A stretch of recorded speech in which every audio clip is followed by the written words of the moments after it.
Vamos continuar agora, ouviu? Vamos continuar. Ouviu? Fazer pimenta. Botar pimenta. Esse vinagre. Botar vinagre. Esse botar bicarbonato. Eu botar bicarbonato. Eu já botar sal, tá? Já botar sal. E agora eu botar um pouco de sazão, viu? Um pouco de sazão calabresa.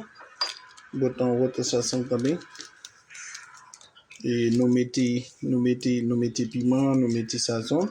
Quando ela está na fena para ajudar na boaça, para misturar na boaça ali. Misturar tudo junto, viu? Misturar tudo junto. E com a haitiano prepara bolinha bem deliciosa. Agora eu botar água. Eu botar água.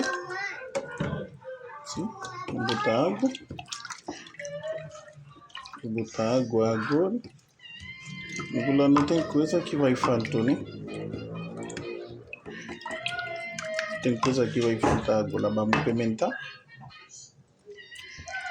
Sim, tem azeite. Tem sal normal, sazão normal ainda.